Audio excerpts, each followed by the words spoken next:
Bismillahirrahmanirrahim. Assalamualaikum warahmatullahi wabarakatuh. Rabbi shrah li sadri wa yassir li amri wahlul 'uqdatam min lisani yafqahu qawli birahmatika ya arhamar rahimin. Sebelum kita mulai, saya akan membacakan susunan acara, di antaranya 1 pembukaan, 2 sholawat, 3 tilawah suci Al-Quran beserta isinya, 4 kata sambutan dari ketua, 5 acara inti kita pada hari ini yaitu mengaji, 6 penutup. Baiklah, kita buka acara pada hari ini dengan membaca doa sebelum belajar. Bismillahirrahmanirrahim. Raditu billahi rabba wa bil islami dina wa bi Muhammadin nabiyya wa rasula. Rabbi zidna ilman warzuqna fahman. Amin. Dilanjutkan dengan sholawat. Allahumma sholli wa sallim wa barik alaihi. Sholli wa sallim ya Rabbi ala nabi sayyidina Muhammadin wa alihi wa sahbihi ajma'ina. Apabila kita taat, insyaallah kita selamat. Apabila kita taat, insyaallah kita selamat. Allahumma shalli wa sallim wa barik alaihi. Dilanjutkan dengan tawasul yang akan dibacakan oleh Ibu Nur Syafa Rahmayani. Waktu dan tempat dipersilakan. Bismillahirrahmanirrahim. Ila hadratin Nabiyil Mustafa Rasulillahi sallallahu alaihi wasallam wa ala alihi wa ashabihi wa azwajihi wa zuriyatihi wa ahlil baitihi wa ila hadrati malaikatil muqarrabin wa malaikati katibin wa malaikati hamalatul arsy wa malaikatu rahmah wa malaikatil jibril wa mikail wa israfil wa izrail wa mungkar nangkir raqib atid malik ridwan alaihi wassalam. Wa ila hadrati wa bi barakati wa karamati sultanu aulia ilahi ta'ala Tuan Syekh Abdul Qadir Al-Jailani pada soro siro muaziz bi barakati fi ulumihim wa karomaihim li ustadina Syekhuna Al-Mukarram Mamak Haji Ahmad Fakih bin Bapak Haji Kurdi, Syekhuna Al-Mukarram Ibu Hajah Qoniah binti Bapak Matsui, Syekhuna Al-Mukarram Haji Zainal Mustafa bin Syekhuna Al-Mukarram Mamak Haji Ahmad Fakih, Syekhuna Al-Mukarram Haji Muhtar Soleh B.A. bin Fulan, Syekhuna Al-Mukarram Haji Mamal Malik Murtado LC bin Syekhuna Al-Mukarram Mamak Haji Ahmad Fakih, Syekhuna Al-Mukarram Haji Hilman Abdurrahman bin Syekhuna Al-Mukarram Mamak Haji Ahmad Fakih, Syekhuna Al-Mukarram Haji Ade Muhammad Mansur Somad bin Syekhuna Al-Mukarram Mamak Haji Ahmad Fakih, Syekhuna Al-Mukarram Haji Muhtar Ghazali bin Syekhuna Al-Mukarram Mamak Haji Ahmad Fakih, Syekhuna Al-Mukarram Haji Saiful Uyun LC bin Fulan, Syekhuna Al-Mukarram Haji Mahmud Munawar bin Syekhuna Al-Mukarram Mamak Haji Ahmad Fakih, Syekhuna Al-Mukarram Haji Ayi Mahdi bin Syekhuna Al-Mukarram Mamak Haji Ahmad Fakih, Syekhuna Al-Mukarram Haji Saifuddin Furqan bin Syekhuna Al-Mukarram Mamak Haji Ahmad Fakih, Syekhuna Al-Mukarram Haji Burhan Rosidi bin Syekhuna Al-Mukarram Mamak Haji Ahmad Fakih, Syekhuna Al-Mukarram Babibul Manan bin Syekhuna Al-Mukarram Mama Kiamat Fakih Syekhuna Al-Mukarram Haji Asep Sanusi bin Fulan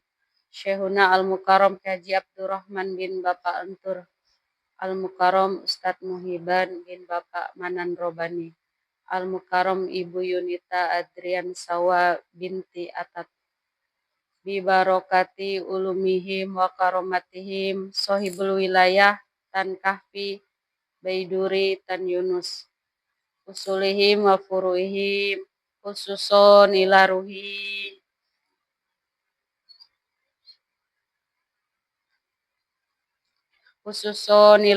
wa jasadihi.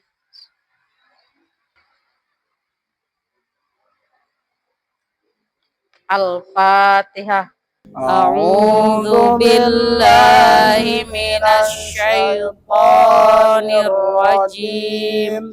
Bismillahirrahmanirrahim.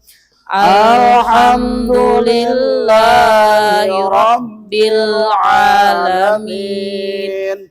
Ar-Rahmanir Rahim. Maliki yaumiddin. Iyyaka na'budu wa iyyaka nasta'in. Ihdinas siratal mustaqim. Siratal ladzina an'amta 'alaihim ghairil maghdubi 'alaihim waladdallin. Amin. Bismillahirrahmanirrahim. Qul a'udzu birabbin nas, malikin nas, ilahin nas, min syarril waswasil khannas, alladzi yuwaswisu fi sudurin nas, minal jinnati wan nas. Bismillahirrahmanirrahim. Lam yakunil ladzina kafaru min ahlil kitab wal musyrikin munfakkina hatta ta'tiyahumul bayyinah. Rasulun minallahi yatlu suhufan mutahharah fiha kutubun qayyimah wa ma tafarraqal ladzina utul kitab illa min ba'di ma ja'atuhumul bayyinah wa ma umiru illa liya'budullaha mukhlisina lahuddin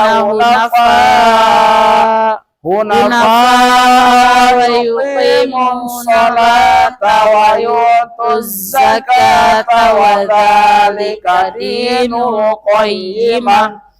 Innal ladzina kafaru min ahlil kitab wal musyrikina fi nari jahannam khalidina fiha ulaika hum syarrul bariyah.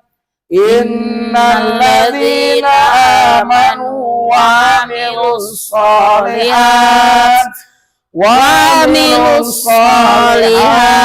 ulaika hum khairul bariyah.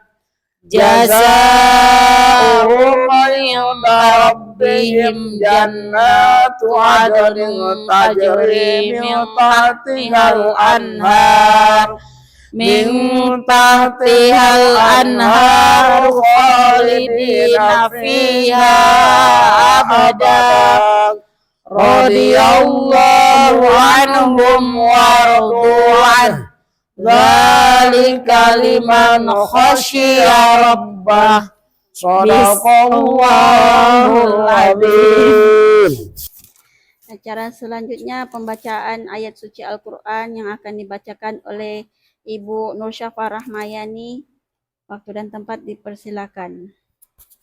A'udzu billahi minasy syaithanir rajim. Bismillahirrahmanirrahim. Li'ilafi Quraisy ilafihim rihlatash syita'i was-shayf falyabudu rabba hadzal bait alladzi at'amahum min ju' wa amanahum min khauf. Aku berlindung dari godaan setan yang terkutuk dengan menyebut nama Allah yang Maha Pengasih, Maha Penyayang. Karena kebiasaan orang-orang Quraisy, yaitu kebiasaan mereka berpergian pada musim dingin dan musim panas, maka hendaklah mereka menyembah Tuhan pemilik rumah ini, Ka'bah, yang telah memberi makanan kepada mereka untuk menghilangkan lapar dan mengamankan mereka dari rasa ketakutan. Maha benar Allah dengan segenap firman-Nya. Semoga dengan mendengarkan lantunan ayat suci Al-Quran itu tadi, Allah senantiasa melembutkan hati kita dan bertambah pula keimanan dan ketakwaan. Amin ya Allah. Selanjutnya kata sambutan dari ketua yaitu Ibu Yunita. Waktu dan tempat dipersilakan. Bismillahirrahmanirrahim. Assalamualaikum warahmatullahi wabarakatuh.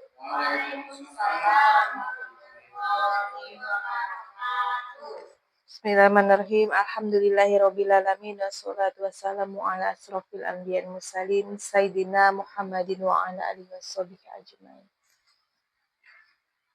Raditu billahi robba wa bil islami di Nabi Muhammadin Nabi wa Rasulullah amma ba'd. Alhamdulillah, puji dan syukur kita panjatkan kehadirat Allah Subhanahu wa Ta'ala karena atas limpahan rahmatnya sehingga kita bisa kembali berkumpul di tempat ini di Masjid Asy-Syuhada Tunang, di mana pada hari ini semoga Allah senantiasa menurunkan rahmatnya untuk kita semua, dan salawat serta salam semoga Allah senantiasa limpah curahkan kepada Nabi Agung idola kita bersama, itu Nabi Muhammad Sallallahu Alaihi Wasallam. Kita berdoa bersama semoga kita semua terpilih menjadi umat pilihan yang mendapatkan syafaat di yaumil akhir kelak. Amin amin ya rabbal alamin. Terima kasih kepada Bu Nurliawati sebagai pembawa acara pada hari ini. Semoga senantiasa Allah limpah curahkan rahmatnya untuk keluarga beliau, berikan kesehatan jasmani dan rohani, dan juga kepada guru kita Ustadz Muhiban, semoga senantiasa Allah berikan kesabaran, kekuatan dalam mengajar kita semua, terkhusus untuk jamaah Masjid Asy-Syuhada Tunang dan Majelis Ta'lim Talino Taqwa. Semoga pengajian kita senantiasa diberikan, anggotanya diberikan keistiqomahan dan juga keberkahan atas usia pengajian kita, dan kepada ibu-ibu juga yang hadir pada hari ini, semoga diberikan kemudahan dalam menuntut ilmu, menjemput ilmu, dan juga diberikan pintu hidayah untuk kita semua. Amin ya robbal alamin. Mungkin hanya ini yang dapat saya sampaikan. Selebihnya saya serahkan kepada yang membawakan acara. Wabillahi taufiq wal hidayah. Assalamualaikum warahmatullahi wabarakatuh. Waalaikumsalam warahmatullahi. Baiklah, acara selanjutnya adalah acara yang kita tunggu-tunggu. Kepada Pak Ustadz, waktu dan tempat kami persilahkan. Jadi sekarang baca ya. Ya. Buka surat ke-13, juz 13. Surat Ar-Ra'd. Awal surat. Baru 13 juz. Berarti 7 juz lagi ke hatam. 7 juz lagi. 13.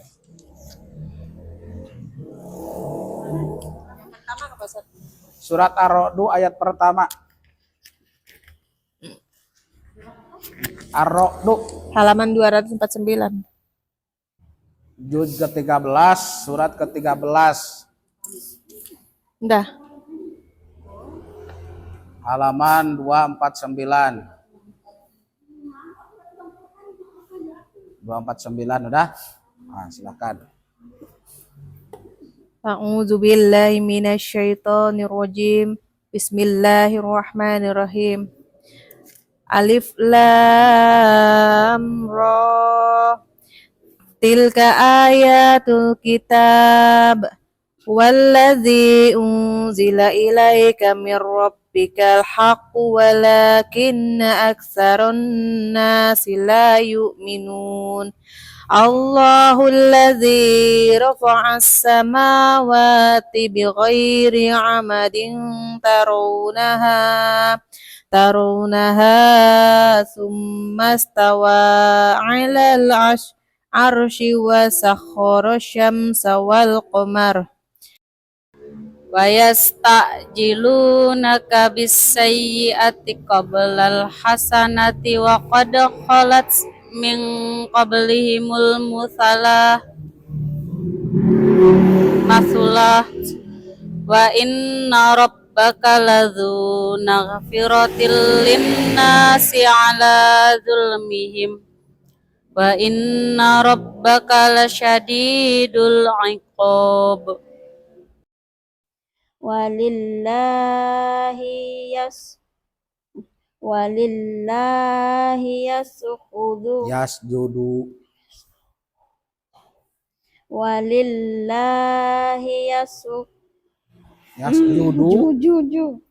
Walillahi yasjudu man fis samawati wal ardi taw'an wa karhan wa dhilaluhum bil ghuduwi wal asal. Jadi kalau ada tanda gitu tuh disunatkan apa?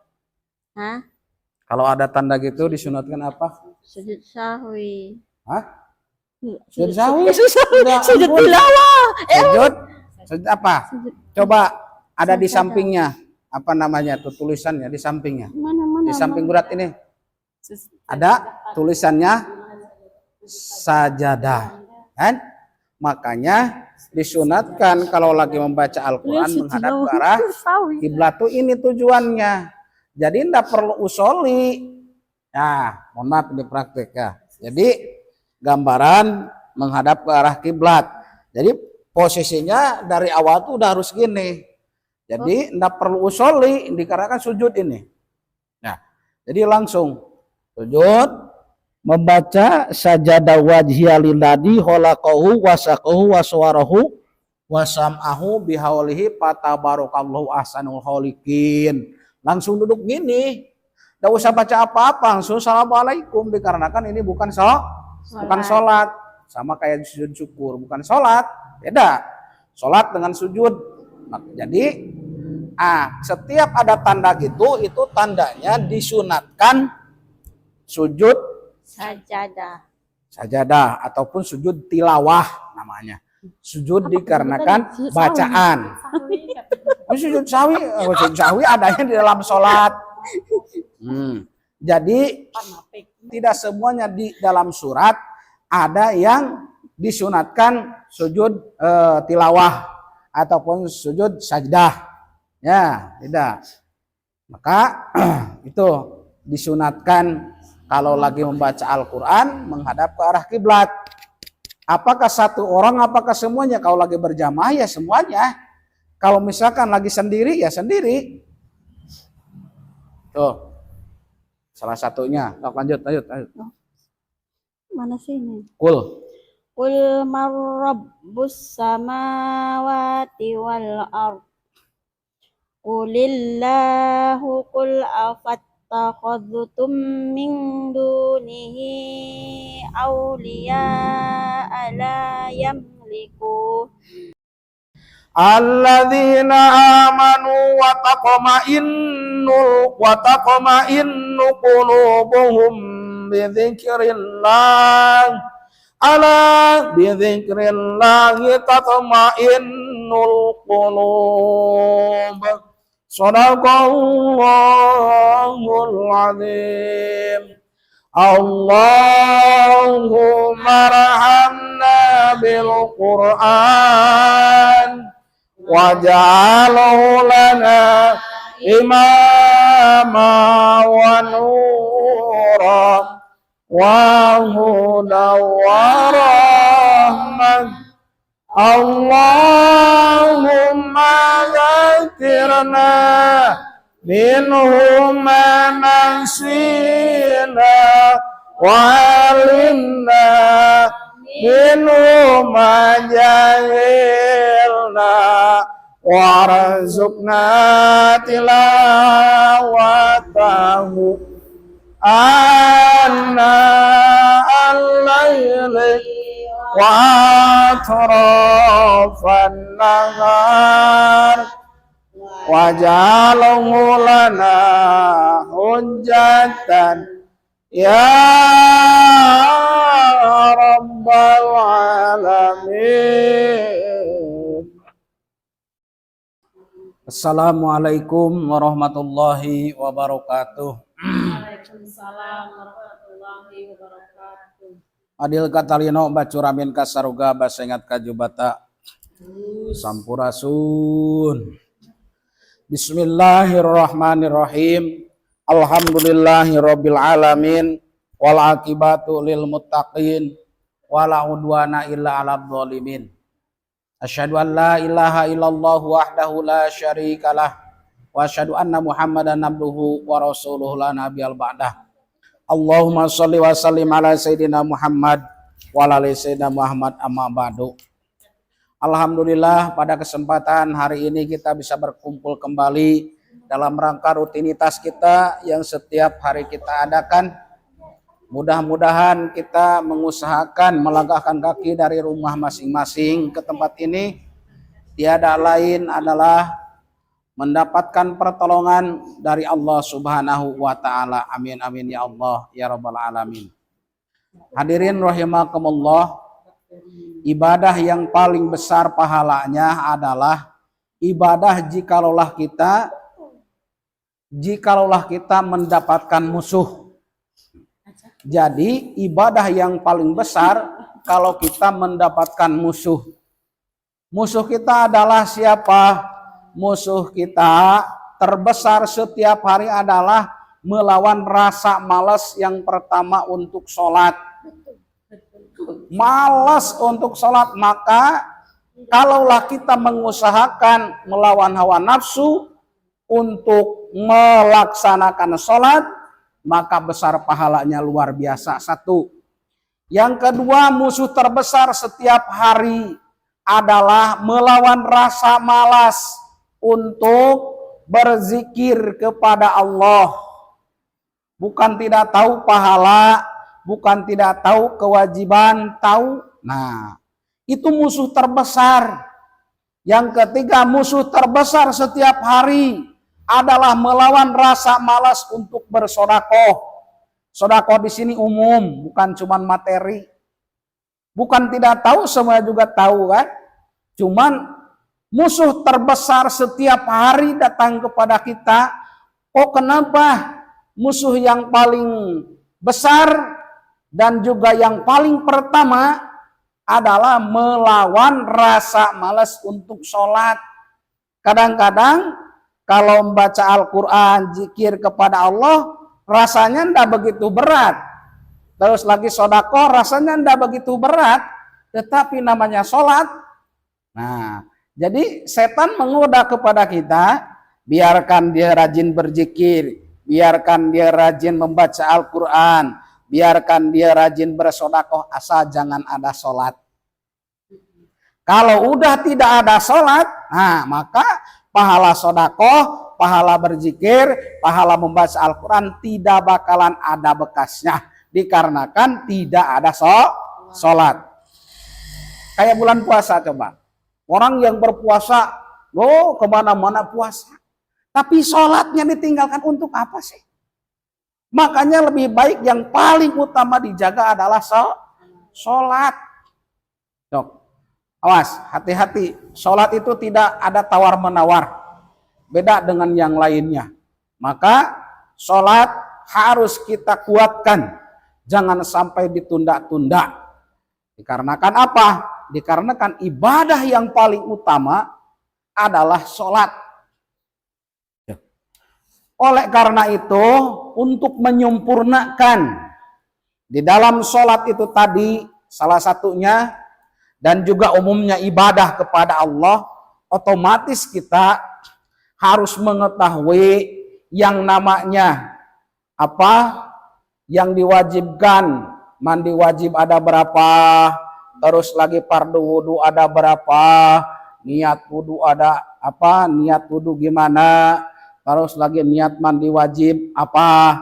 Jangan sampai kita sholat tetapi yang mewajibkan kepada mandi wajibnya tidak hafal.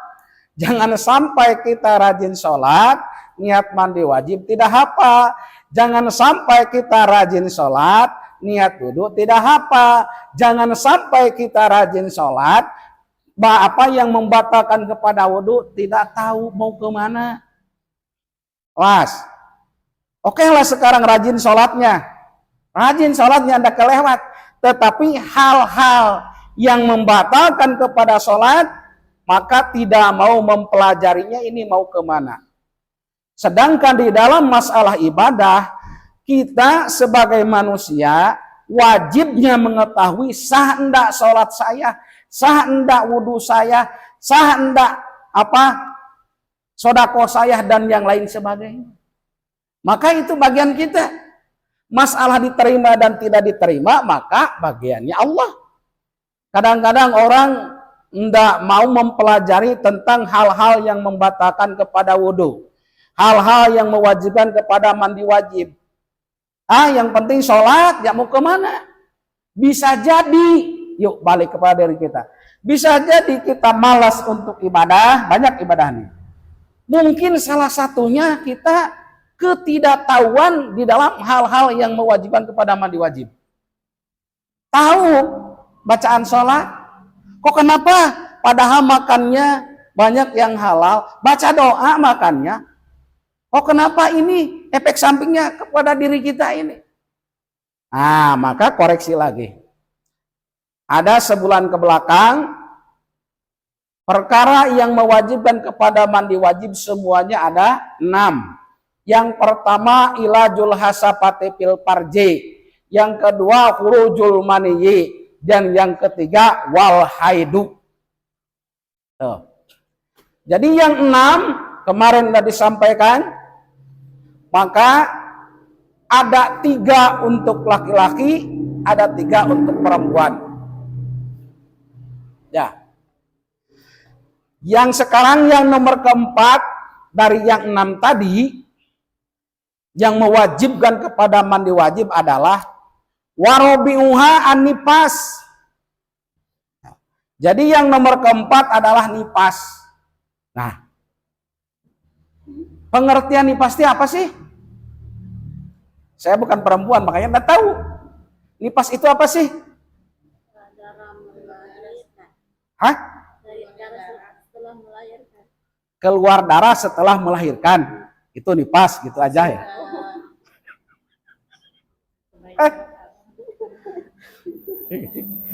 Nifas adalah darah yang keluar sesudah rahimnya kosong dari bayi. berarti sudah melahirkan, ya. Meskipun darah tersebut berupa darah yang yang bergumpal atau daging yang bergumpal sebelum terlewatnya masa minimal suci 15 hari. Jadi darah nifas, darah yang keluar sesudah rahimnya kosong dari bayi ataupun sudah melahirkan, baik itu darah itu beku, gempal tadi, ataupun cair, maka sebelum lewat waktunya 15 hari, maka itu namanya darah nifas. Harus diingat. Yang pertama darah darah yang keluar dari kemaluan perempuan, yang pertama darah haid. Yang kedua darah apa yang kemarin yang udah kelihatan? Darah haid. Yang kedua darah istihadah. Istihadah dengan haid lain. Yang ketiga darah nifas. Ini nih. Nah. Ya, baru 3 nih. Ada berapa banyak?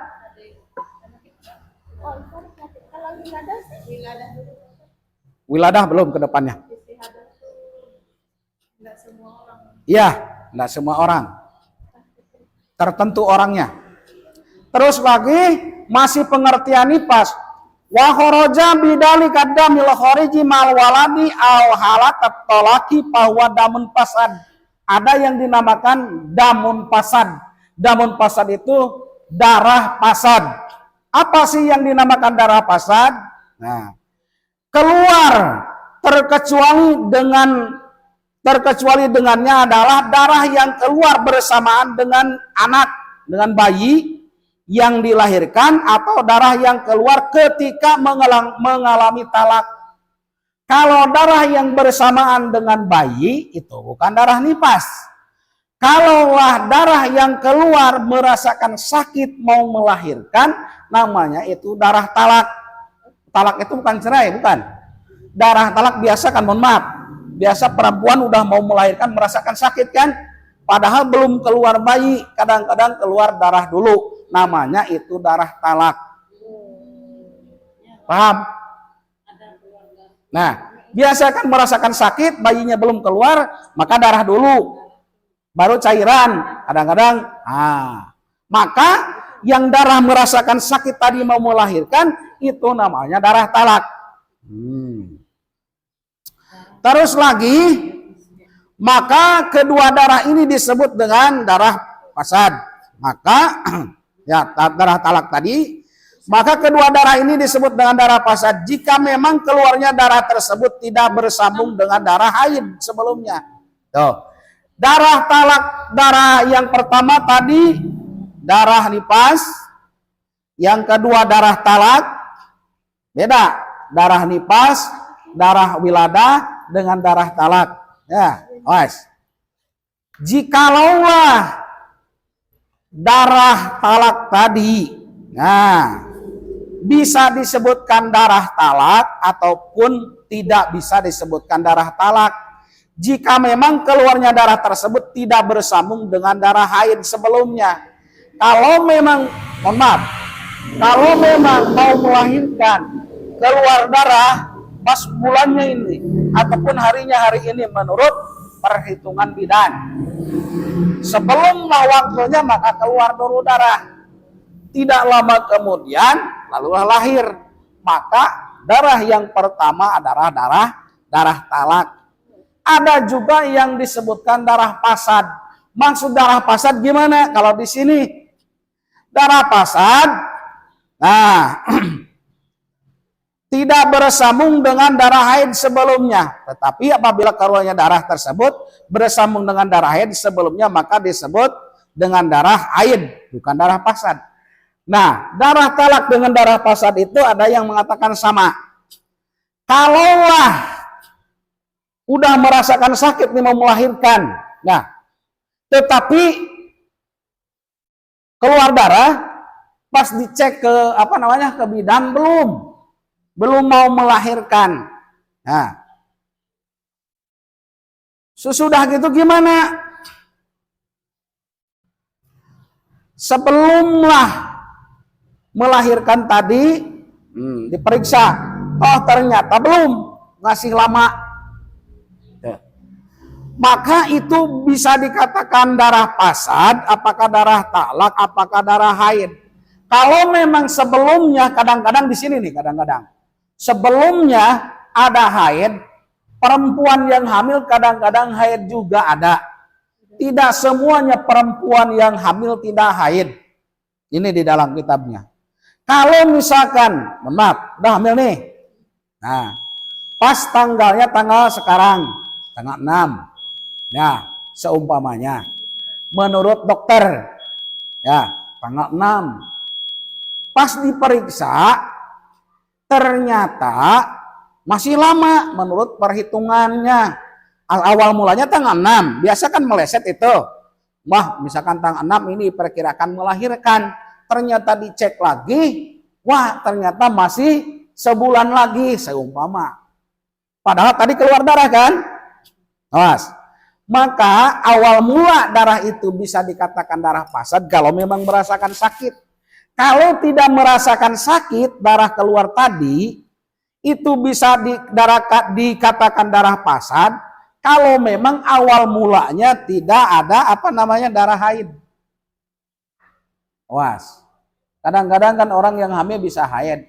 Haid misalkan bulan kemarin. Padahal ini mau melahirkan bulan ini. Berhenti sebentar, keluar lagi darah. Maka itu darah pasad. Namanya bukan darah talak tadi. Kalau darah talak tadi tidak menyambung dengan haid. Awal mulanya tidak ada haid bulan kemarin. Tidak ada haid pas bulan ini, tanggal ini.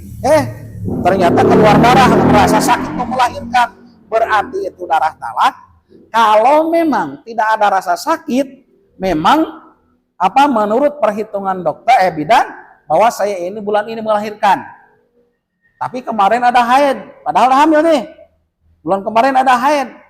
Pas waktu bulan melahirkan keluar darah, tetapi bukan darah rasa sakit mau melahirkan. Itu namanya darah pasad. Udah berapa dari tadi? Darah haid, darah istihadah, darah apa tadi? Nipas, darah talak, darah pasad. Dah 5. Nah. Terus lagi ini masih seputar masalah nipas. Palaulan taro addamu ila ba'dama di khamsata asyara yauman minawiladati pala nipasalaha pain ro'atu kul badalika wa badal wiladati bi anta akhara hurujahu anha. Apabila perempuan yang telah melahirkan tidak mengetahui keluarnya darah sesudah melahirkan nih, udah selesai bayinya dah keluar, dia tidak menyadari dan tidak mengetahui keluarnya darah sudah melahirkan.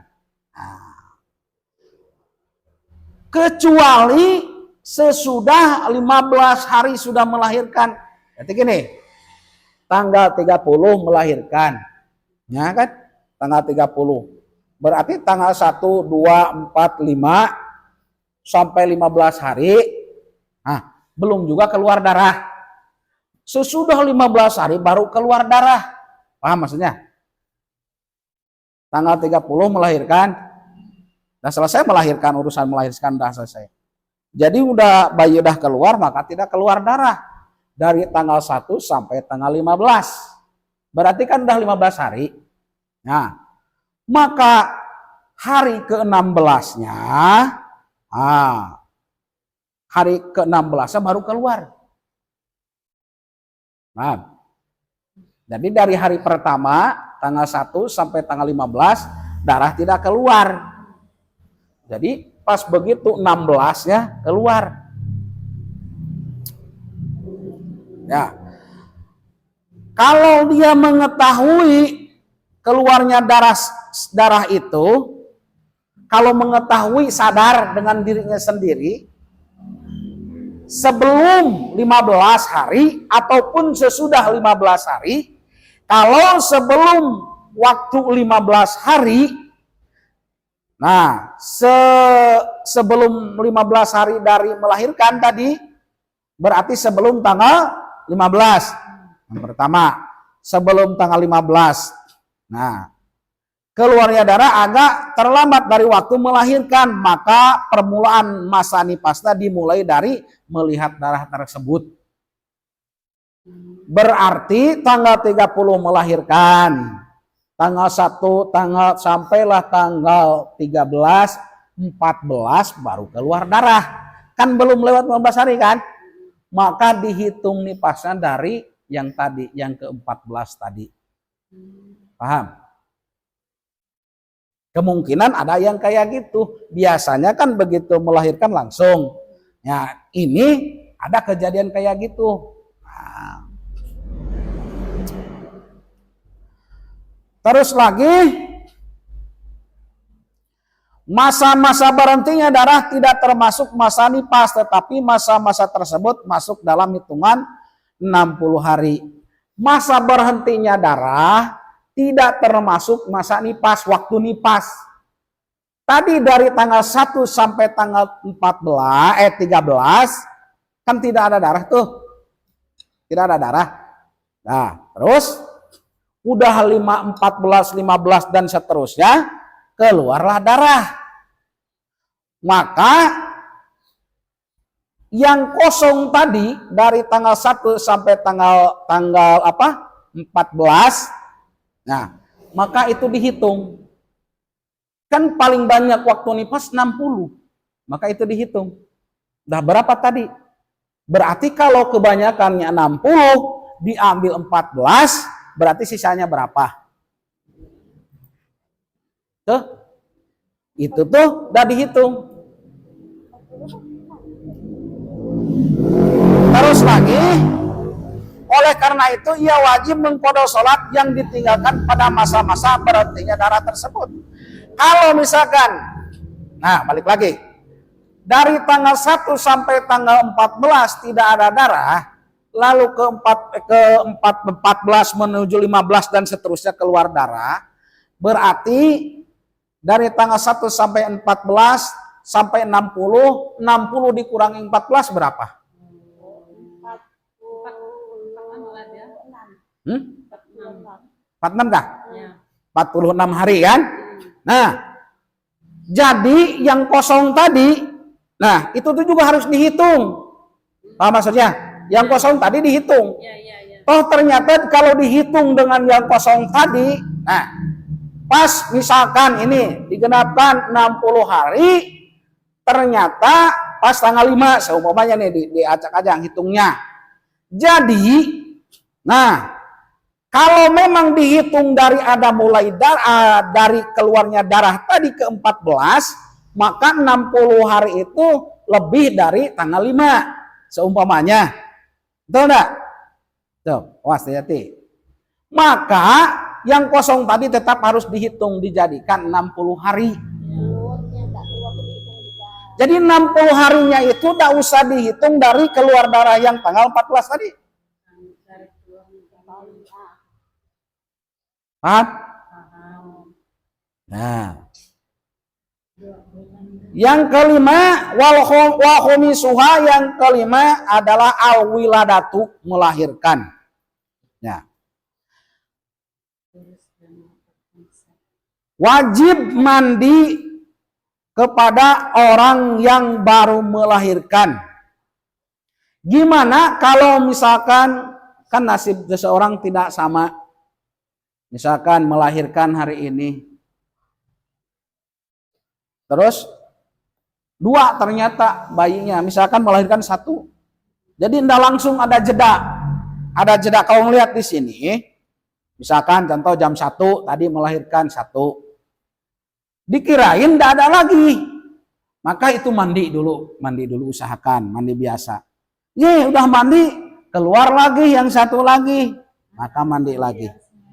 Terkecuali berbarengan, maksud berbarengan itu tidak lama waktunya, beda 5 menit, beda berapa menit. Nah,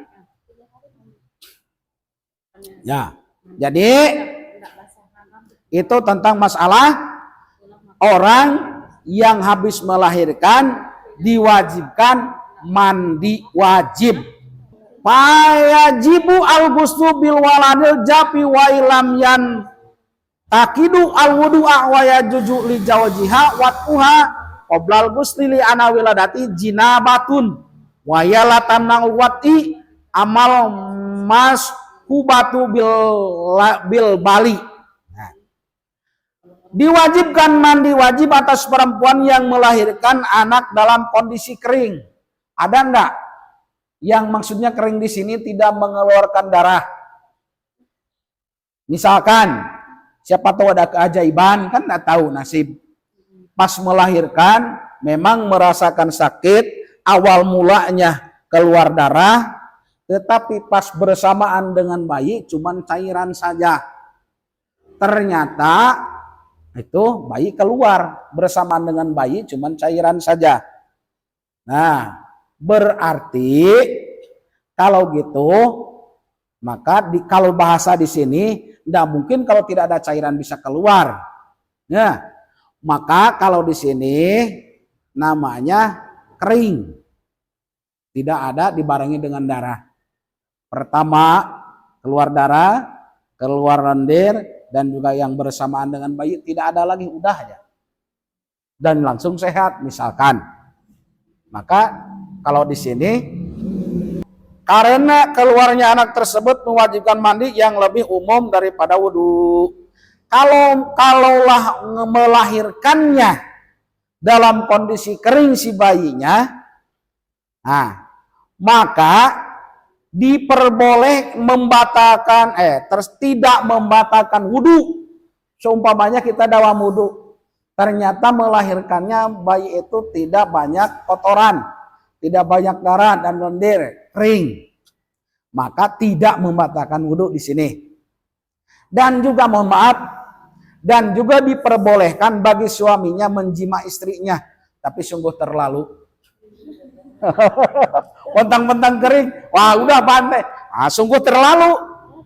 Memang dibolehkan gitu, memang dibolehkan, tetapi sungguh biadab lah suaminya kalau memang gitu.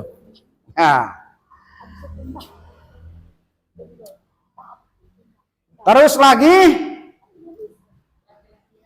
mandinya mandi sama dengan jinabat. Sedangkan jinabat tidak melarang untuk dijima. Adapun perempuan yang melahirkan anak yang keluar dan kondisi basah, maka ini kalaulah melahirkan biasa ada darah dan juga kotoran yang lain, biarpun si suaminya mau menjimanya, maka diharamkan menurut hukum agama. Tetapi kalau kering, maka tidak diharamkan, boleh. Cuman sungguh terlalu. Itu aja. Terus lagi wayat dulu somuha bil waladil japi sawan kana lahani pasun awla yana datal waladat mubtilatul lahu wa ilam yujad ma'ahana nipasun bi khilafi malau alaqat badal waladi. Puasa dapat batal karena melahirkan anak yang keluar dalam kondisi kering. Nah, jadi kalau melahirkan yang kering, maka kalau dalam kondisi berpuasa si orang yang hamil ini, maka batal puasanya. Nah, baik mengalami nifas ataupun tidak, karena hakikat melahirkan itu sendiri adalah perkara yang membatalkan puasa. Tuh, berarti maka di sini ya, maka kita harus waspada masalah hukum. Di sini kan ada bahasa pas begitu melahirkan dia dalam kondisi puasa. Berarti tidak apa-apa sih asal keyakinan kita aja. Kadang-kadang mohon maaf ya hukum. Kadang-kadang orang yang hamil udah 7 bulan, 8 bulan pas kena ke bulan puasa. Kenapa enggak puasa? Takut bayi saya gini. Ya ampun. Ini makanya di sini bahasanya membatalkan puasa pas begitu melahirkan, berarti dalam kondisi keadaan puasa dianya orang yang hamilnya. Kok kembali lagi kepada kita? Kok kenapa baru hamil 4-5 bulan pas menginjak ke bulan puasa lalu alasannya takut bayinya gini, takut bayinya gitu. Waspada boleh. Tetapi namanya puasa itu Ya, namanya puasa, kalau memang masih bisa ditahankan, tahankan dulu. Terkecuali kita udah usaha semaksimal mungkin, toh ternyata dibawa ke dokter, oh gini, kata dokter, baru apa boleh buat. Ya, tuh. Kadang-kadang mohon maaf lagi, orang yang menyusui, kenapa anda puasa? Alasannya menyusui selama 2 tahun maksimalnya, kan menyusui itu susu badan. Coba boleh apakah tidak melaksanakan puasa selama 2 tahun? Dikarenakan alasan menyusui, takut kering air susu. Ini gimana? Kan masalah susu bisa diganti dengan susu yang lain. Sayang kepada anak, kasihan kepada anak. Anak dari siapa? Dari Allah titipan. Puasa disuruh siapa? Disuruh Allah. Kok kenapa memilih sayang kepada anak? Maka di situ tinggal keimanan yang ada di dalam hati kita. Kalau imannya kuat, maka dipaksakan. Kalau imannya tidak kuat, maka itu tadi. Boleh enggak orang yang hamil membayar fidyah? Merebet dulu ke puasa ini. Ya, masalah hamil tadi. Dengan menyusui. Hamil misalkan. Pas menginjak ke bulan puasa. Yang namanya fidyah itu, bayar fidyah, tidak puasa. Kalau udah tidak diharapkan, sehatnya kembali menurut otak manusia. Kayak mohon maaf, kayak orang tua kita udah pikun. Kayak anak-anak gitu kan, pemikirannya. Maka itu pakai fidyah. Ya kalau orang yang hamil ataupun menyusui gimana? Nah ini saya belum tahu keterangannya dari mana. Kok bayar fidyah? Alasannya kenapa bayar fidyah? Kan masih muda. Saya kemarin hamil 9 bulan, tambal aja. Nyaman benar kalau gitu.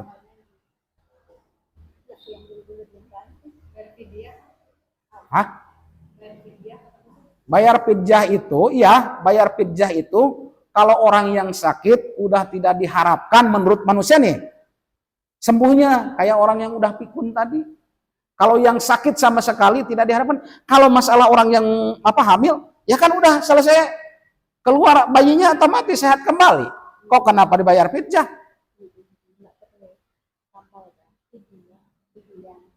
Fidyah menambal puasa. Kalau orang biasa kan batal puasa kan ditambah puasa qada, ya. Maka kebanyakan kan orang hamil itu kayak gitu. Nggak puasa maka bayar fidyah dengan beras sekian. Lah kan sehat kembali. Nah, yang menjadi bingung, menyusui 2 tahun umumnya otomatis 2 kali puasa kan? Mau gimana bayar fidyah seterusnya? Maka caranya mohon maaf. Untuk itu di dalam masalah menyusui, maka kan susu bisa diganti dengan yang lain. Kadang-kadang umumnya di masyarakat tuh gitu. Kenapa enggak puasa? Takut kering air susu. Ya ampun. Kalau lah yang hamil, wah takut bayi. Ya. Seharusnya puasa dulu, periksa. Tuh. Ya. Terus lagi, berbeda apabila perempuan melahirkan sebagian tubuh anak yang kering. Ini dalam kondisi puasa ini, si ibunya. Maka wudunya batal dan tidak wajib mandi. Begitu juga apabila ia melahirkan sebagian tubuh anak yang kering, kemudian anak tersebut masuk lagi, maka wudunya batal dan ia tidak wajib mandi. Kalaulah ada seorang perempuan melahirkan anak, mohon maaf, sebenarnya saya juga menerangkan dia dikarenakan hukum, ya mau tak mau, bukan berarti jorang. Ya, mohon maaf, ini ada sebagian perempuan melahirkan tubuh anaknya pas hari ini sepotong, entah kepalanya dulu, entah kakinya dulu. Nah, dalam keadaan kering, maka wudunya batal dan tidak wajib mandi. Kalau belum selesai, mohon maaf, Kalau belum selesai sempurna keluar semuanya, maka tidak usah dulu mandi. Biarpun gatal, biarpun keringetan kita, jangan dulu mandi. Nah, begitu juga apabila ia melahirkan sebagian tubuh anak yang kering, kemudian anak tersebut masuk lagi, ini beda. Kalau tadi bertahan di pintu, ini lain lagi. Itu kan rahasia Allah. Menurut manusia mustahil, tetapi kalau Allah berkehendak bisa jadi. Pas begitu jam 10 keluar sepotong badan bayi, entah kepalanya, entah kakinya. Jam 11 masuk lagi, dikarenakan tidak mau melihat dunia. Ya, itu gimana? Maka wudhunya batal dan dia tidak wajib mandi. Banyak problem yang melahirkan. Dan juga saya menanya, dikarenakan saya bukan perempuan, makanya nanya. Pernah enggak melihat bayi yang dilahirkan tidak menangis? Ada, tetapi umumnya nangis. Apa sebabnya nangis? Dari segi agama coba, dari segi apa? Kalau medis kan beratnya tanggungan dunia. Kalau medis kan bisa dikeluarkan cairan tuh dia bisa nangis. Dia nangis. Jadi, kenapa bayi itu nangis? Secara agama, makanya dia lahir otomatis di dalam perut itu udah berjanji membawa amanah dari Allah. Nah, kau mau hidup di dalam dunia, sanggup? Sanggup. Maka dicatat itu rezekinya si A, si B-nya. Makanya hidup. Dan juga pas begitu keluar dari rahim langsung nangis. Satu, membawa beban yang tadi. Yang kedua, ini yang nangis. Kan kebanyakan bayi nangis pas begitu lagi nih bergegar. Takut dengan siksaan Allah. Tuh. Wah, mustahil. Tidak mustahil. Sok di dalam perut. Kok kenapa bisa bergerak? Napasnya dari mana? Kalau Allah mau, ya. Tuh, kalau dilihat dari secara agama. Makanya kebanyakan bayi itu nangis pas begitu dilahirkan oleh ibunya. Terus lagi, masalah melahirkan tadi. Nah, jadi kalaulah melahirkannya anaknya tidak dibarengi dengan kotoran, lendir, darah dan yang lain sebagainya, berarti itu kering. Kalaulah dibarengi dengan darah yang lain sebagainya, berarti itu basah. Jadi gimana? Ya tetap mandi wajib. Mandi wajib gimana? Ya kayak biasa kita sudah jinabat tadi. Bisa nawaitul gusla, bisa nawaitul raf'al hadasil akbari. Berarti kalau habis melahirkan, nawaitul raf'al hadasil akbari anil wiladati. Ya. Kalaulah junub anil jinabati. Kalaulah sudah haid anil haidi. Gimana kalau tidak dipakai itu?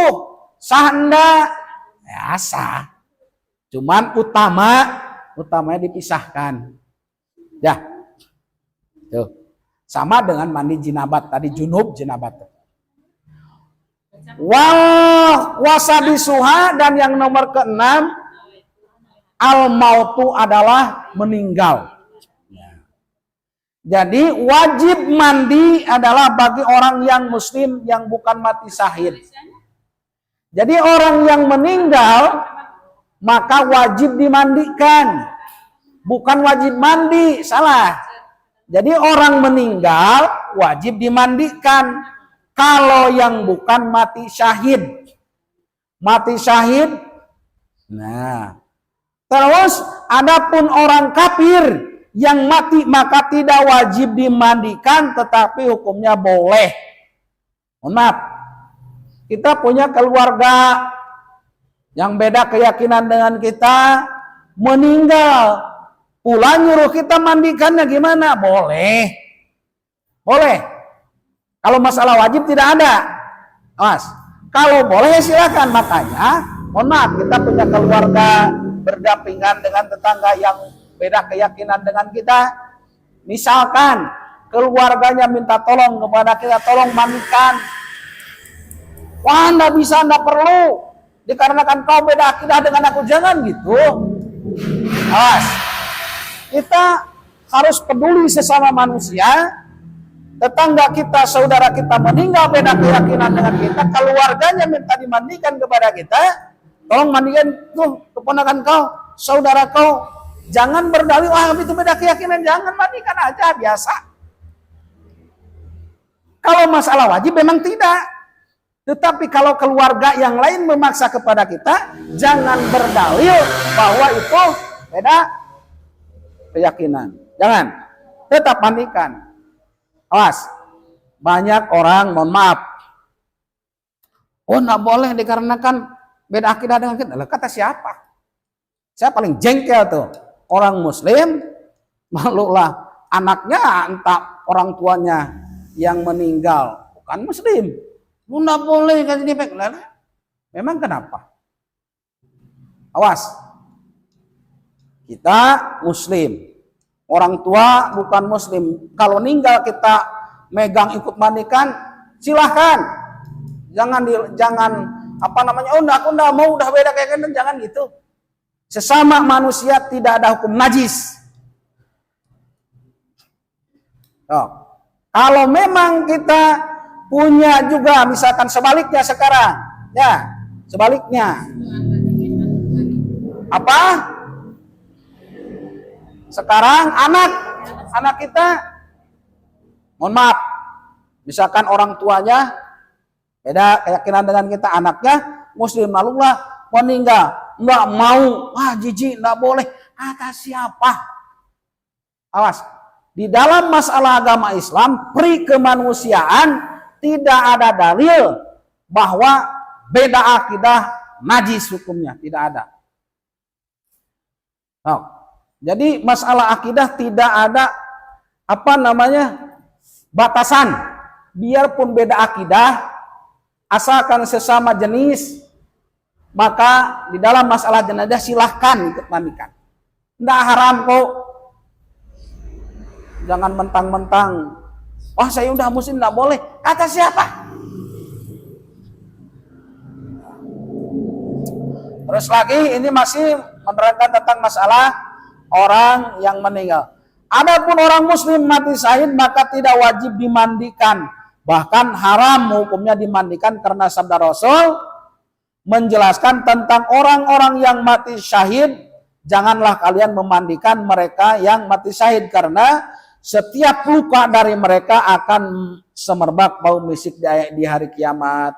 Mati syahid ini banyak. Ada mati syahid dunia akhirat, ada yang mati syahid akhirat. Mati syahid dunia akhirat di mana memperjuangkan akidah, mempertahankan agama Islam. Contoh soal kayak gini. Kau harus menyembah kepada patung. Kalau engkau tidak menyembah kepada patung, maka engkau dibunuh. Melawan semaksimal mungkin tetapi kena bunuh, maka itu mati syahid. Di dalam akidah tidak bisa pura-pura. Kalau yang lainnya, akidah jangan disamakan dengan yang lain. Mohon maaf, kalau misalkan kita menghargai sesama manusia, saling memberi, saling membantu, tidak jadi masalah. Tetapi kalau akidah tidak bisa pura-pura, biarpun ancamannya dibunuh, tetap harus tegas di dalam masalah akidah, di dalam masalah keimanan. Hati-hati, kau harus menyembah kepada ini, tidak pura-pura, maka dosa. Hati-hati. Jadi orang yang meninggal mati syahid maka haram dimandikannya. Mati syahid syahid dunia dan syahid akhirat. Kayak mana lagi orang yang mati syahid? Kayak orang yang terbakar. Berarti tidak semuanya orang yang meninggal wajib dimandikan, melihat dulu kondisi jenazahnya. Kalau orangnya terbakar, misalkan masih utuh badannya cuman melepuh, jangan dimandikan. Itu gimana? Diwudukan? Jangan. Ya rasakan oleh diri kita. Kalau kita kena api melepuh, kena air gimana? Nah gitu juga. Berarti gimana? Tinggal bungkus sholat kan udah. Ya, jangan. Ya kan gimana sholatnya? Ini tidak punya wudhu. Ini lihat siapa? Ya. Terus yang mati syahid orang yang gimana? Orang yang melahirkan. Mati syahid juga. Maksud mati syahid itu tidak bakalan dihisab. Tidak ada pertanyaan. Malaikat munkar nakir. Tinggal pilih saja, balik lagi kepada kita. Pengen enggak? Tidak ada pertanyaan malaikat. Kalau pengen tinggal pilih.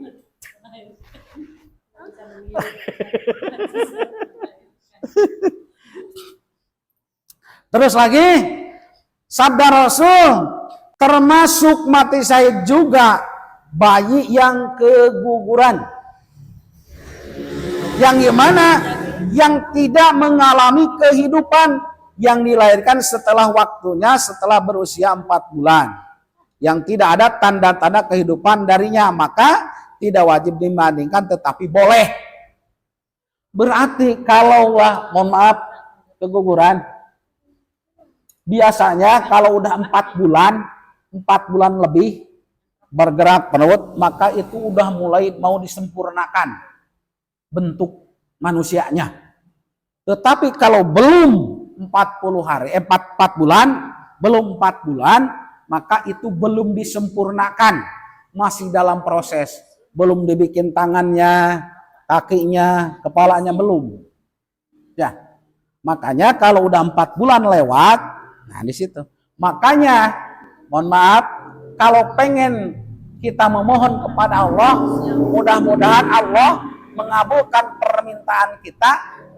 Bahasanya 7 bulan kan? Maka sebagusnya, sebaiknya sebelum 4 bulan. Ataupun pas 4 bulan. Di situ baru 7 bulan. Mohon maaf. Misalkan bilang kepada tetangga kita, saudara-saudara kita diundang, tolong doakan saya ini hamil ke 4 bulan. Jadi maksudnya gimana? Ya doakan mudah-mudahan bayi yang dikandung oleh saya mudah-mudahan kepengennya sih perempuan. Maka silahkan. Kepengennya sih laki-laki. Maka disitulah pas momennya.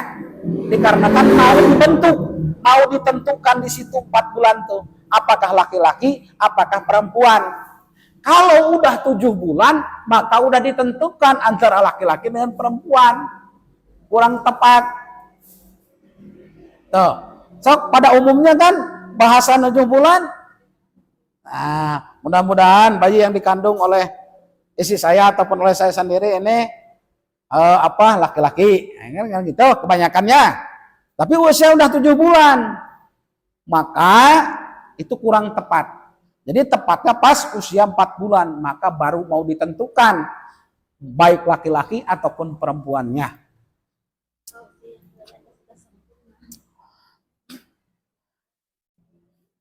Jadi kalaulah sesudah berusia 4 bulan dan tidak ada tanda-tanda kehidupan dari si bayi tadi, maka tidak wajib dimandikan tapi boleh. Berarti kalau keguguran, jangan dikuburkan gitu aja, hati-hati. Kayak kemarin di sana kan kejadian, sampai, mohon maaf, kejadian kemarin kan, saudara kita di Aping, sampai tidak bisa tidur malamnya.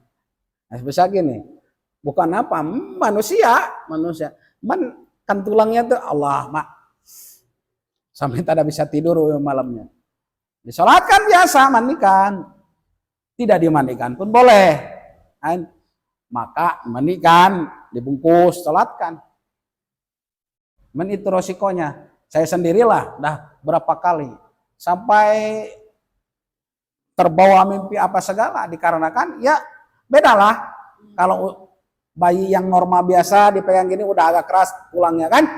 Kalau usia 6 bulan, 5 bulan, Allah Akbar. Ya. Terus lagi tentang masalah orang yang meninggal tadi, wal mautu mujibul gusi alal ahyai alal maiti. Fal mujibul gusli imma ayakuna qaiman bil fa'ili. Meninggal merupakan perkara yang mewajibkan mandi, yang mana kewajiban tersebut dibebankan atas orang yang hidup. Jadi kewajiban kita terhadap si jenazah maka wajib memandikan. Bahasa wajib memandikan, hati-hati kalau memandikan jenazah pakai niat. Kalau tidak pakai niat dosa.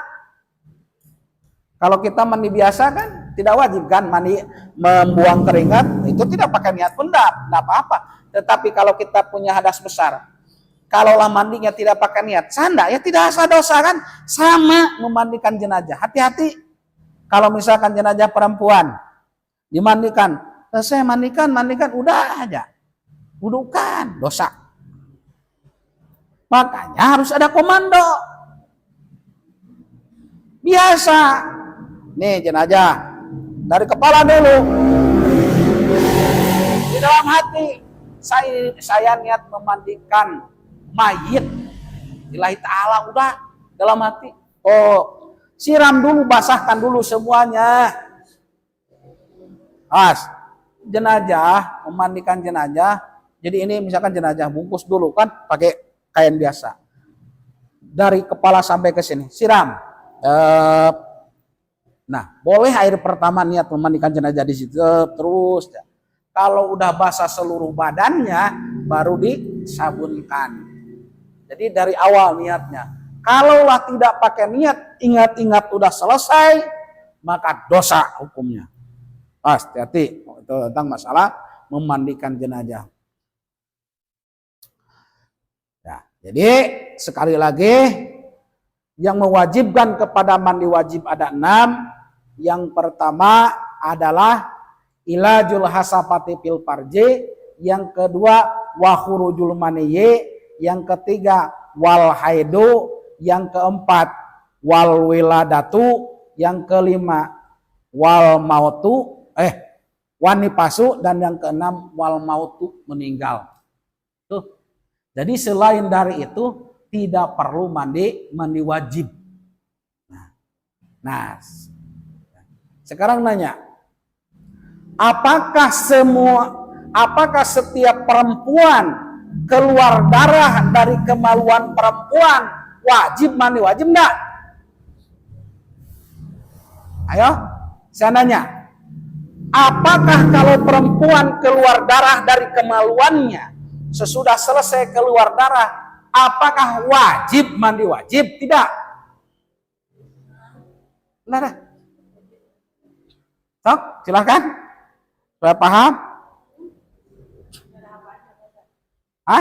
Saya nanya, ini pertanyaannya. Apakah perempuan itu setiap keluar darah dari kemaluannya wajib mandi wajib? Apakah tidak?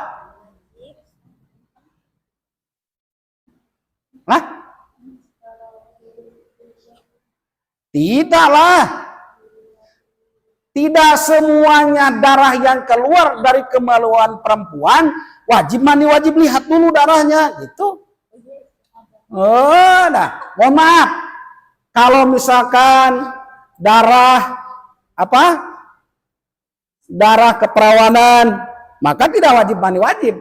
Terus lagi kena luka, maka itu tidak wajib mandi wajib. Jadi tidak semuanya darah yang keluar dari kemaluan perempuan wajib mandi wajib. Lihat dulu kondisinya. Misalkan luka, entah kena cucuk apa jadi luka, maka tidak wajib. Tuh. Ya. Jadi yang umum keluar darah yang dari kemaluan perempuan ada berapa? Umumnya keluar darah dari kemaluan perempuan ada berapa? Dari tadi. Haid, istihadah, apa lagi? Wiladah, talak, nifas, fasad, apa lagi?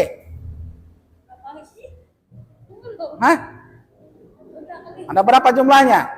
Ada 6. Ya. Maka kita harus mengetahui.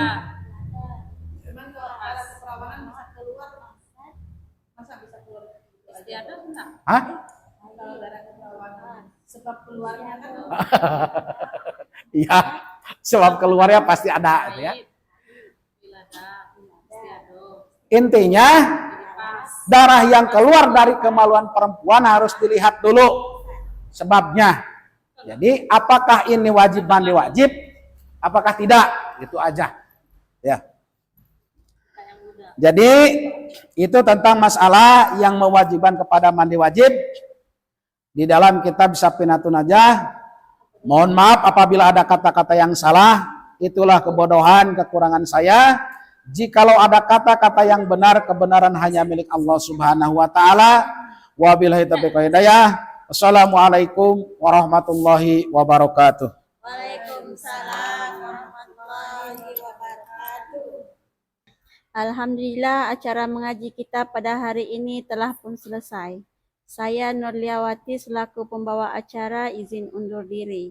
Jika ada kekurangan ucapan dari penyampaian, saya mohon maaf.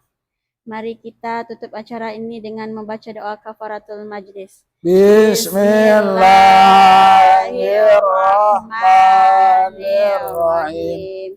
Subhanakallahumma wa bihamdika asyhadu an la ilaha illa anta astaghfiruka wa atubu ilaih. Dilanjutkan dengan doa penutup. A'udzubillahi minasyaitonirrajim. Bismillahirrahmanirrahim. Allahumma sholli wa sallim ala sayyidina wa habibina wa syafi'ina wa maulana Muhammad wa sallim radhiyallahu wa syahadatina sabi rasulillahi ajma'in. Amin ya rabbal alamin. Bismillahirrahmanirrahim. Alhamdulillahi rabbil alamin. Hamdan syakirin, hamdan naimin, hamdan yuafi ni'mahu wa yukafi'u mazidah. Ya Rabbana lakal hamdu kama yanbaghi li wajhikal karimi wa azimi sultanik. Allahumma sholli ala nuril anwar wa asiri asrar wa triyakil akhyar wa miftahil babil yasar sayyidina Muhammadin muhtar wa alihil aftar wa sahbihi akhyar adanani amilahi wa ifdori. Allahumma sholli ala sayyidina Muhammadin al-fatih lima ukhliqa wal khatim umma sabaqa nasiril haqqi bil haqqi wal hadi ila siratikal mustaqim wa alihi haqqa qadri wa miqdaril azim. Allahumma sholli ala sayyidina Muhammadin wa ala ali sayyidina Muhammadin salatan tunjina biha min jamil ahwali wa al afat wa tahdilana biha jamil hajat wa tutahhiruna biha min jami' sayyiat wa tafa'una biha innaka alat darajat wa tubalighuna biha asfal khayat min jami' khairati fi hayati wa ba'dal mamat. Allahumma inna nas'aluka salamatan fid din wa afiatan fil jasadina wa ziyadatan fi ilmi wa barakatan fi rizqina wa taubatan qoblal maut. Allahumma hawwin alaina fi sakaratil maut wa najjata minan nar wa afa'idal hisab. Rabbana la tuzigh qulubana ba'da idh hadaitana wa hab lana min ladunka rahmah innaka antal wahhab. Rabbana atina fid dunya hasanah wa fil akhirati hasanah wa qina adzabannar wa qina adzabannar wa qina adzabannar. Subhana rabbika rabbil izzati amma yasifun wa salamun ala mursalin walhamdulillahi rabbil alamin. As'alukal ijabah al-Fatihah. A'udzu billahi minasyaitonir rajim. Bismillahirrahmanirrahim. Alhamdulillahi rabbil alamin arrahmanir rahim maliki yaumiddin. Iyyaka na'budu wa iyyaka nasta'in ihdinas siratal mustaqim siratal ladzina an'amta 'alaihim ghairil maghdubi. Assalamualaikum warahmatullahi wabarakatuh. Waalaikumsalam warahmatullahi